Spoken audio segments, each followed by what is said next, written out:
Welcome back to another video of chart pattern series. Today we will discuss about another chart pattern, that is head and shoulder. Head and shoulder. Okay. तो ये देखना है हमें कि head and shoulder को हमें कहाँ पर आइडेंटिफाई करना है, और अगर हम इसको आइडेंटिफाई कर लेते हैं तो ये basically trend reversal chart pattern है। ट्रेंड रिवर्सल चार्ट पैटर्न है और वी शुड ऑलवेज आइडेंटिफाई, हम इसको टॉप पर या रेजिस्टेंस पर आइडेंटिफाई करने का ट्राई करते हैं। टॉप या रेजिस्टेंस पर अगर हम इस पैटर्न को आइडेंटिफाई कर लेते हैं तो एक अच्छा पोटेंशियल डाउन साइड मूव हम कैप्चर कर सकते हैं, क्योंकि हम ये ट्रेंड रिवर्सल है, इस वजह से it is always followed by, ये पैटर्न हमेशा क्या होगा, एक बुलिश मार्केट के बाद हम इसको आइडेंटिफाई कर सकते हैं। मार्केट में एक अच्छा खासा बुलिश ट्रेंड रहा हो, उसके बाद हम इसको आइडेंटिफाई कर सकते हैं, और इसको हम ये भी बोलते हैं, this is a bearish trend reversal chart pattern. Bearish trend reversal chart pattern, है ना? तो ये क्या करना है, हमें टॉप पे आइडेंटिफाई करना है। It is always followed by एक बुलिश पैटर्न हो, ठीक है? तो बेसिकली हमें जो सपोर्ट एंड रेजिस्टेंस आइडेंटिफाई करना है, वो ऑलवेज यूज़ करो 4 hour and 1 hour time frame, ठीक है? 4 hour and 1 hour time frame को यूज़ करो आप सपोर्ट एंड रेजिस्टेंस पे। फिर आप ये जो पैटर्न है वो किसी भी टाइम फ्रेम पे बन सकता है, ठीक है? This pattern can be found on any time frame. आप 4 आवर पे भी देख सकते हो। मेबी अगर 4 आवर पे बन रहा है then it's a big trend reversal, ठीक है? 1 आवर पे भी देख सकते हो आप इसको, ठीक है? आप इसको 15 मिनट पे भी देख सकते हो, 5 मिनट पे भी देख सकते हो। तो these chart pattern can be found on any time frame, ये एक श्योरिटी है। प्लस ऐसा ज़रूरी नहीं कि this is specific to particular index. ये चार्ट पैटर्न आप स्टॉक्स में देख सकते हो, ठीक है? स्टॉक्स में, क्रिप्टो में, if you are trading any index उसमें भी आपको मिल जाएगा, ठीक है? एंड अपार्ट फ्रॉम दैट आप कमोडिटीज़ में, लेट्स से अगर आप क्रूड ऑयल ट्रेड कर रहे हो या फिर आप गोल्ड ट्रेड कर रहे हो, ठीक है? वहाँ पे भी आपको मिल जाएगा। तो ये सारे ये चार्ट चार्ट पैटर्न जो है ये कॉमन टू एवरीथिंग है। स्टॉक्स पे भी इम्प्लीमेंट कर सकते हो आप, ठीक है? वहाँ पे भी इसको आइडेंटिफ़ाई कर सकते हो। स्पेशली अगर आपको स्विंग ट्रेडिंग वगैरह के लिए करना है, स्टॉक्स वगैरह के लिए बहुत हेल्पफुल होता है, ठीक है? अब कैसे आइडेंटिफ़ाई करते हैं इसको, ठीक है? बेसिकली मैंने बताया आपको एक ट्रेंड होना चाहिए, अपसाइड का एक बुलिश ट्रेंड होना चाहिए, ठीक है? जब ये ट्रेंड जो है इसका ब्रेक होगा बेसिकली यहाँ पे जाने के बाद प्राइस एक बार अप गया, ठीक है? वहाँ से प्राइस आया और यहाँ पर आने के बाद दोबारा से ये प्राइस अगर क्या हो, यहाँ से डाउन साइड ब्रेक करे, तो अगर आप इसको थोड़ा-सा आइडेंटिफ़ाई करोगे तो दिस कंसीडर एज़ हेड, ठीक है? This is left shoulder and this is right shoulder, ठीक है? तो कुछ इस फॉर्म में हमें इसको आइडेंटिफ़ाई करना है। अभी यहाँ देख लेते हैं, ठीक है? देन हम लोग उसके बाद प्लान करेंगे कि हमें ट्रेड कहाँ पर लेना चाहिए, कब हमारा एंट्री ट्रिगर होगा, कैसे हमें आइडेंटिफ़ाई करना चाहिए, कैसे स्टॉप लॉस लगाना चाहिए, that we will see in a minute, ठीक है? वो चार्ट पे देखेंगे हम लोग। अब हमें यहाँ पे आइडेंटिफ़ाई करना है कि हमें ट्रेड कहाँ पर लेना चाहिए। तो ये चार्ट पैटर्न तो हमने आइडेंटिफ़ाई कर लिया। ये जो हमें दिख रहा है बेसिकली यही है हेड एंड शोल्डर। इसके नेक लाइन जब ब्रेक होगा, ये जो नेक लाइन है, एंड मेक श्योर करो चार्ट पे जब ये दिखेगा तो ज़रूरी नहीं कि ये जो लेफ्ट एंड राइट शोल्डर है ये इक्वली हो। आपको ये इसमें समटाइम्स इम्बैलेंस मिल सकता है। वो इम्बैलेंस हो सकता है कि लेफ्ट थोड़ा ऊपर हो, राइट थोड़ा नीचे हो। सिमिलरली लेफ्ट थोड़ा नीचे हो, राइट थोड़ा ऊपर हो। ये इम्बैलेंस आपको देखने को मिल सकता है। मोस्ट ऑफ द टाइम आप जाके बैक टेस्ट करना, आप देखोगे राइट वाला थोड़ा ऊपर होता है, राइट वाला थोड़ा ऊपर होता है। तो ये चीज़ आप थोड़ा-सा बैक टेस्ट करके देखोगे तो आपको समझ में आएगा। ये छोटी-छोटी जो टेक्निकलिटीज़ होती हैं बहुत इंपॉर्टेंट है मार्केट के लिए, ठीक है? तो ये हमने नेक लाइन आइडेंटिफ़ाई कर लिया, ये नेक लाइन पे अगर इस नेक लाइन का ब्रेक होता है, अगर इस नेक लाइन को ये क्या करता है, ब्रेक करता है, ठीक है? इस नेक लाइन को ये ब्रेक करता है, तो यहाँ पर हम क्या कर सकते हैं, एक अगर हमारी कुछ एंट्री ट्रिगर बन जाए और हमारा स्टॉप लॉस बहुत छोटा हो, तो यहाँ पे एक ट्रेड हम प्लान कर सकते हैं, ठीक है? यहाँ पे एक ट्रेड प्लान कर सकते हैं। एंड स्टॉप लॉस देखो डिपेंड करता है, अगर आपकी क्वांटिटी बहुत ज़्यादा है, ठीक है? अगर आपकी क्वांटिटी बहुत ज़्यादा है तो राइट शोल्डर के सॉरी अगर आपकी क्वांटिटी इसमें मेक श्योर करना है, देखो स्टॉप लॉस आपका हमेशा रिस्क रिवॉर्ड आपका कितना बैठ रहा है उस पे डिपेंड है। जो राइट स्टॉप लॉस होता है वो इस आप हेड एंड जो इसका राइट हेड है सॉरी शोल्डर है, इसके ऊपर आप स्टॉप लॉस रख सकते हो। अगर आपने इस शोल्डर के ब्रेक होने पर आपने ये नेक लाइन के ब्रेक होने पर अगर आपने ट्रेड लिया, ठीक है? और हमेशा आपको देखना है कि अगर ब्रेक कर रहा है डायरेक्टली, ठीक है?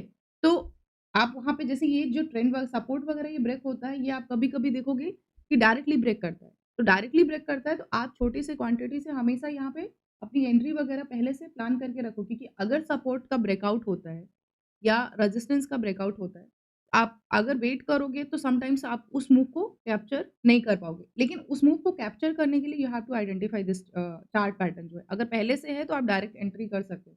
पहली एंट्री तो ये नेक लाइन के ब्रेक होने पर कर होता है, ठीक है? पहली एंट्री जो है ये नेक लाइन पे के ब्रेक होने पर एंट्री होता है। सेकंड एंट्री आप क्या कर सकते हो, ठीक है? मैं आपको बताती हूँ। सेकंड एंट्री आप कहाँ पे कर सकते हो? जब ये यहाँ पर ये जो राइट शोल्डर है इसका, ये जो राइट शोल्डर है ना, अगर यहाँ पर आपको कुछ एंट्री ट्रिगर मिल जाए, ठीक है? यहाँ पे एंट्री ट्रिगर व्हेन आई से आपको कुछ प्राइस में रिजेक्शन मिल जाए, ठीक है? आपको ऑलरेडी यहाँ पे पता है कि लेफ्ट शोल्डर है, यहाँ पे प्राइस ऑलरेडी रिजेक्ट कर रखा है। तो आप यहीं पर एंट्री बना लो, ठीक है? यहीं पे एंट्री बना लो, इससे आप बड़े मूव भी कैप्चर कर पाओगे और एसएल आप यहाँ का रख दो। ये जो इसका हेड है इसके टॉप का आप एसएल रख सकते हो या फिर इसी कैंडल के हाई का एसएल रख सकते हो, ठीक है? ये डिपेंड करता है आप कितना क्वांटिटी ले रहे हो, कितना स्टॉप लॉस ले रहे हो। बट मेक श्योर करो कि आपका जो ट्रेड है वो 1:2 से कम ना हो, ठीक है? तो हमने ये देख लिया, अभी हम लोग इसको कहाँ पे देख लेते हैं, एक बार चार्ट पे देख लेते हैं। सो लेट्स सी यहाँ पे चार्ट पे देखते हैं हम लोग, ठीक है? मैंने बोला कि हमेशा मेक श्योर करना है कि हमें ये देखना है कि जो ये ट्रेंड आइडेंटिफाई करना है, that you have to identify एक बुलिश ट्रेंड होने के बाद रेजिस्टेंस पे। तो पहले हम रेजिस्टेंस को आइडेंटिफाई करने का ट्राई करते हैं। 4 आवर टाइम फ्रेम पे चलते हैं हम लोग, ठीक है? 4 आवर टाइम फ्रेम पे। एंड लेट्स सी, ठीक है? तो 4 आवर टाइम फ्रेम पे अगर हम जाएँगे तो हमें यहाँ पे क्लियरली दिख रहा है कि मार्केट एक साइडवेज़ रेंज में है, मार्केट एक साइडवेज़ रेंज में है और इसका ये क्या है? रेजिस्टेंस है और ये रेजिस्टेंस इट्स नॉट लाइक कि आपको स्मॉलर टाइम फ्रेम पे दिख रहा है, हायर टाइम फ्रेम पे, 4 आवर टाइम फ्रेम पे। ब दैट मीन्स यहाँ पे इंस्टीट्यूशनल सेलिंग होती है, ठीक है? अगर ऐसा रेजिस्टेंस है तो you have to identify somewhat इस टाइप का रेजिस्टेंस, ठीक है?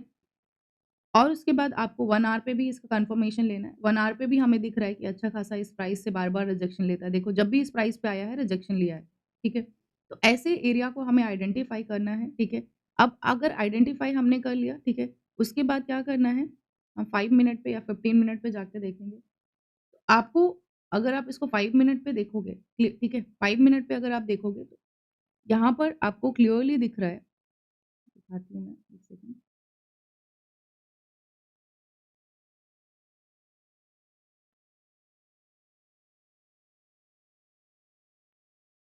हुँ। तो ये आपको दिख रहा है कि एक बुलिश ट्रेंड है, ठीक है? बुलिश ट्रेंड है। उसके बाद मार्केट थोड़ा-सा फिर से साइड गया, फिर से ये अप साइड आया, ठीक है? यहाँ पे ये नेक लाइन बनाया। ये पहले से कन्फर्म नहीं होगा बट वी कैन मार्क, ठीक है? अब यहाँ पे ये गया, ठीक है? यहाँ से ये गया। यही मैं बोलती हूँ कि जो थियरी है और रियलिटी में ये थोड़ा डिफरेंस आ सकता है, ठीक है? यहाँ पे आया, ठीक है? वहाँ पे आने के बाद ठीक है, अब यहाँ पर ये इसका राइट शोल्डर बना है एंड राइट शोल्डर बनने के बाद देन ये नेकलाइन ब्रेक किया है। So how we can identify क्योंकि ये रेजिस्टेंस पर इसका जो हेड है वो फॉर्म हुआ है और अगर आप यहाँ पर इसको देखोगे दिस थिंग, ठीक है? यहाँ पर अगर आप देखो right shoulder and left shoulder almost equal है, ठीक है? आप right shoulder and left shoulder को देखोगे तो ऑलमोस्ट इक्वल है। मैंने हमेशा बोला है, अभी अभी बोला आपको कि आपने देखना है इस चीज़ को आप जाके थोड़ा बैक टेस्ट भी करो, ठीक है? आपने देखना है कि ये इम्बैलेंस होगा, राइट जो शोल्डर होगा, लेफ्ट शोल्डर होगा, आपको वो इक्वली नहीं दिखेगा। इसमें एक थोड़ा-सा इम्बैलेंस हो सकता है, ठीक है? फर्स्ट एंट्री आप यहाँ पे ही प्लान कर सकते हो, ठीक है? फर्स्ट एंट्री अगर आप चाहो तो यहीं पे प्लान कर सकते हो। जो लेफ्ट शोल्डर है उसी के रिजेक्शन प्राइस पर आप एंट्री बना सकते हो, ठीक है? और यहाँ का आप एसएल रख सकते हो। अब आपको बताती हूँ कि मैं आपको टारगेट कैसे डिफाइन करना है। सो पहला तो आपको ये जो जहाँ से बाइंग आई है, ठीक है? ये आपका पहला टारगेट हो सकता है, ठीक है? जहाँ से बाइंग आई है। तो अगर आपको यहाँ पे अब आपको देखना है कि आपका रिस्क रिवॉर्ड कितना बन रहा है, बेस्ड ऑन दैट आपको क्या करना होगा। तो लेट्स से अगर आप यहाँ पे एंट्री बनाते हो, समव्हेयर अगर आप इस कैंडल के लो पर एंट्री बनाते हो और अगर आप यहाँ पे एसएल रखते हो, आपको देखना है कि आपका रिस्क रिवॉर्ड क्या बन रहा है यहाँ पे। रिस्क रिवॉर्ड यहाँ पर अगर ये डाउन साइड आ रहा है 1:2 बन रहा है, नहीं बन रहा है, तो हम यहाँ पर इतना बड़ा एसएल नहीं अफ़ोर्ड कर सकते, ठीक है? इतना बड़ा एसएल नहीं अफ़ोर्ड कर सकते हैं, ठीक है? तो हमें क्या होगा स्मॉलर स्टॉप लॉस को आइडेंटिफ़ाई करना होगा। So now we can see कि ये हेड है बट यहाँ पर भी प्राइस ने एक भी बार टेस्ट नहीं किया सेकंड टाइम, तो हम अपने एसएल को और छोटा करके यहाँ पर रख सकते हैं, ठीक है?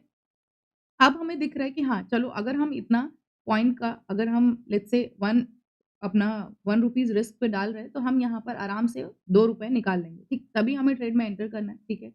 और जब आप ट्रेड में एंट्री कर लो, ये पहला ट्रेड हो गया मतलब पहली एंट्री हो गई, सेकंड एंट्री जो बनती है वो कहाँ पे बनती है वो मैं बता देती हूँ, ठीक है?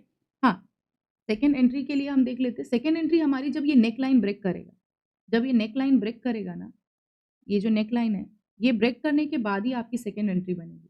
अब वो सेकंड एंट्री आप बनाओगे, ठीक है? तो सिंस आप यहाँ पे डायरेक्टली एंटर करोगे, लेट्स से सिस्टम वगैरह पे आपने बना के रखा है। अब आपको देखना है कि क्या आपका एसएल जो कैंडल ब्रेक कर रही है, क्या आपका एसएल उस कैंडल में इतना हो रहा है कि आपको रिस्क रिवॉर्ड 1:2 मिले, ठीक है? यहाँ पे अगर आप देखोगे, तो ये आपको हमेशा एसएल देखना है और जब भी आप नेक लाइन के ब्रेक पे कर रहे हो, तो आपको मेक श्योर करना है कि आप जो कैंडल ने इस नेक लाइन को ब्रेक करा है, उसी कैंडल के हाई पर आपको एसएल रखना है, ठीक है? उसी कैंडल के हाई पर आपको एसएल रखना है। अगर ये ब्रेकडाउन है, तो आपका ट्रेड हो जाएगा, ठीक है? मतलब वो सक्सेसफुल होगा। अगर ये ब्रेकआउट नहीं है, तो आपका यहाँ से सिंपल सा छोटा-सा एसएल चला जाएगा। ये मेक श्योर करना है, टारगेट कैसे आइडेंटिफाई करना है, ये देख लिया आपने, ठीक है? तो इस तरीके से आपको प्लान करना होता है। नाउ ट्रेलिंग एसएल का जो कॉन्सेप्ट आता है, ठीक है? अब आपको दिख रहा है कि आपका यहाँ पे टारगेट आ गया। आप क्या करो, आप अपना यहाँ पे 80% 70% टारगेट बुक कर लो। अभी भी आपको दिख रहा है कि मार्केट यहाँ से डाउन जा सकता है। आप अपने एसएल को क्या करो, जो रीसेंट स्विंग हाई है, ठीक है? जैसे अब यहाँ पर है, ठीक है? इसको आप क्या करो, डाउन साइड में ट्रेल कर दो। डाउन साइड में अपने एसएल को ट्रेल कर दो। ये वाला रीसेंट स्विंग हाई है। कुछ क्वांटिटी को आप यहाँ पे ट्रेल करते जाओ। जब तक ट्रेल करते रहो, जब तक आपको क्या हो, ये आपका ट्रेलिंग एसएल ना हिट हो जाए। ऐसे ही आप जो लॉन्ग मतलब जो बड़े मूव है, आप ऐसे ही कैप्चर कर पाओगे, ठीक है? और कोई तरीका नहीं है कि आप पहले से प्रेडिक्ट कर लो कि नहीं यहाँ से इतना बड़ा मूव आने वाला है, हेवी क्वांटिटी लेके ट्रेड कर लो। दैट्स नॉट पॉसिबल, ठीक है?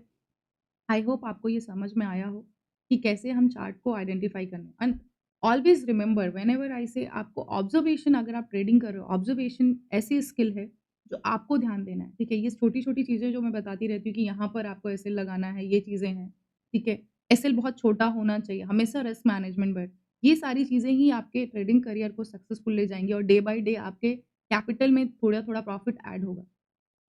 Thank you for watching.